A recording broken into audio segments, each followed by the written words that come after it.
Hari ini kita belajar mengenai LG Quad Zero Steam. Macam mana cara nak gunakan model ni. Okay, stay tune.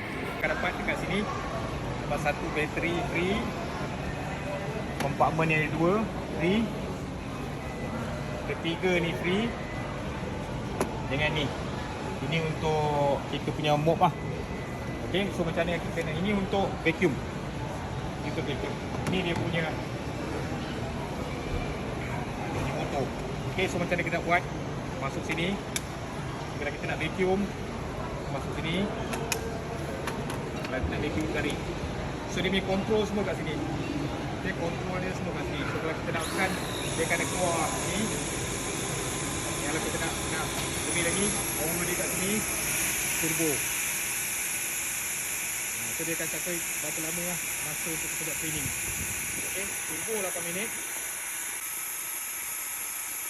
So itu je normal lah. So power. So ni control dia semua kat sini. So yang kita buat, kalau kita nak vacuum, kita tekan lah. Dia akan keluar lampu lah. Keluar lampu, kita nampak mana yang kita nak vacuum lah. Oh, mau beli tak? Okay. Dia ambil video. Jadi sekarang ni macam mana kita nak, Ini dia punya tu, besarnya. dia besar sekarang. Ni macam mana kita nak mop dia. Okay, mop dia kat sini. Dia ada tempat air dia. Guna untuk mop. Kita pakai ni. Dan kita pakai ada bateri satu dengan bateri satu lagi. Dia masuk sini.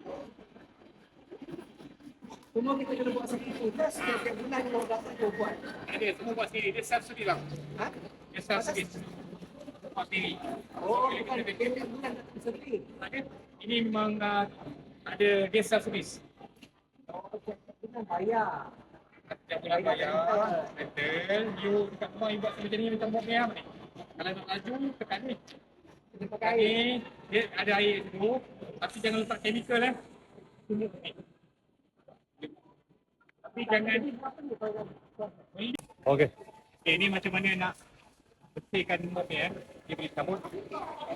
Cabut. So ini kalau katakan kotor dicuci, masuk dalam washing machine ke apa-apa, dicuci, dah kering betul-betul, baru masuk sini. Ni untuk mop. Okey. So macam dah tengok cara guna kan. Tak susah untuk cara guna untuk LG Quad Zero Steam So kalau nak order, dekat bawah saya sediakan box biru ataupun dekat description saya letak saya punya WhatsApp link bawah. Okey.